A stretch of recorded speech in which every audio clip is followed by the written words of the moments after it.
आंवले का इतना उत्पादन इस देश में होता है, आप जानते हैं। बहेड़ा इतना मिलता है, हरडे इतना मिलता है, और लगभग फोकट की स्थिति में मिलता है। अब पता नहीं कौन कौन लोग उसी आंवले को 200-250 रुपए किलो च्यवनप्राश बना के बेच लेते हैं। ये जो च्यवनप्राश है ना, ये त्रिफला चूर्ण से कई कई गुना नीचा है।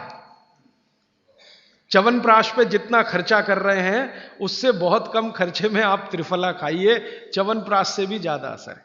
तो मेरी आपको आज के लिए ये आखिरी सूत्र थी कि आप अपने जीवन में वात पित्त कफ तीनों को सम रखना चाहते हैं तो आंवला, हरडे, बहेड़ा, हरडे, बहेड़ा, आंवला, इन तीनों का उपयोग करना सीख लीजिए। घर में हमेशा इसको डब्बे में बना के पाउडर के रूप में रख लीजिए। अब आप कहेंगे इन तीनों को एक साथ खाएं, आप अकेला आंवला भी खा सकते हैं। आंवला तीनों दोष दूर करता है, वात पित्त कफ। हरडे तीनों दोष दूर करता है, वात पित्त कफ। और बहेड़ा तीनों दोष दूर करता है, वात पित्त कफ। इसलिए भागवत जी कहते हैं सर्वोत्तम फल यही है, आंवला, हरडे, बहेड़ा। दूसरे फलों से कई गुने ज्यादा ताकतवर यही फल है, आंवला, हरडे, बहेड़ा। अब आपको आखिरी एक छोटी सी बात कह दूं कि आप में से किसी को भी यह तकलीफ है कि आपके शरीर में मेद बढ़ा हुआ है, मेद माने मांस बढ़ा हुआ है, बहुत लोग परेशान हैं, मोटापा मोटापा, मेद माने कफ बढ़ा हुआ है, सीधी सी बात, तो आप त्रिफला खाइए। कब खाना है? आपको रात को नहीं खाना है, सवेरे खाना है। जिनको भी मांस बढ़ा है, शरीर पर मेद बढ़ा है, उनको अगर छाटना है, इसको कम करना है, तो त्रिफला सवेरे खाना, आंवला सवेरे खाना। आप त्रिफला नहीं खा सकते तो आंवला ही खा लीजिए। 4 आंवले 3 आंवले रोज खा लीजिए। आंवले को मुरब्बा बना के खा लीजिए, मुरब्बा को और आंवले का अचार बना के खा लीजिए, आंवले की चटनी बना के खा लीजिए, जैसे भी है आंवला खा लीजिए।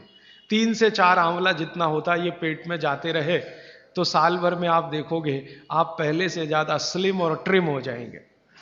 और आंवले के बारे में आज के जो वैज्ञानिक कह रहे हैं, आज के, वो कहते हैं कि दुनिया का सबसे अच्छा एंटीऑक्सीडेंटल फल कोई है तो वो यही है।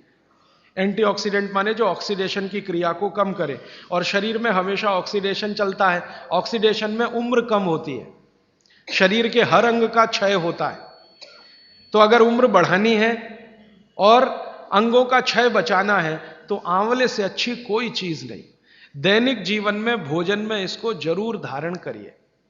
भागवत जी कहते हैं कि जब त्रिफला खाएं, आंवले के बारे में तो वो कुछ नहीं कहते, वो कहते हैं साल भर खाओ, 2 साल खाओ, रोज खाओ, कोई दिक्कत। त्रिफला खाएं तो 3 महीने लगातार खाने के बाद थोड़े दिन छोड़ देना।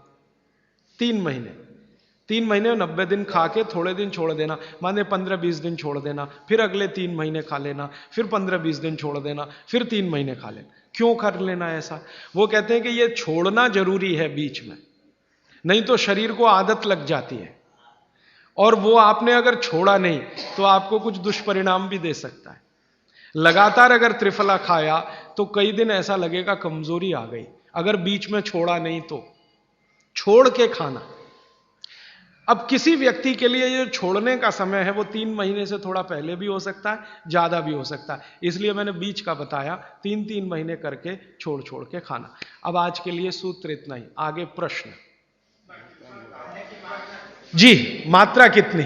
मात्रा में बता देता हूं। जिनको वजन कम करना है, वजन कम करने के लिए त्रिफला या आंवले का उपयोग करना है तो आंवला 3 से 4 और त्रिफला हमेशा बड़ा टी स्पून, एक तो छोटी चम्मच होती है, एक थोड़ी बड़ी चम्मच, तो 1 चम्मच, हां, गुड़ के साथ सुबह, नहीं तो शहद के साथ। और जिनको रेचक के रूप में उपयोग करना, पेट साफ करने के लिए, आंतों की सफाई करने के लिए, वो रात को खाएं। रात को भी आंवला लगभग 1 चम्मच, लेकिन छोटी चम्मच। कैसे खाना है? गुड़ के साथ कैसे मिलाएं?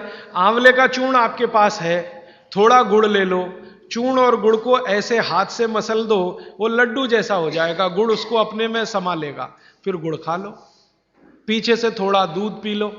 मैंने आपको कहा था कि भागवत जी कहते हैं कि दूध एक ही चीज के साथ पिया जा सकता है, वो है आंवला।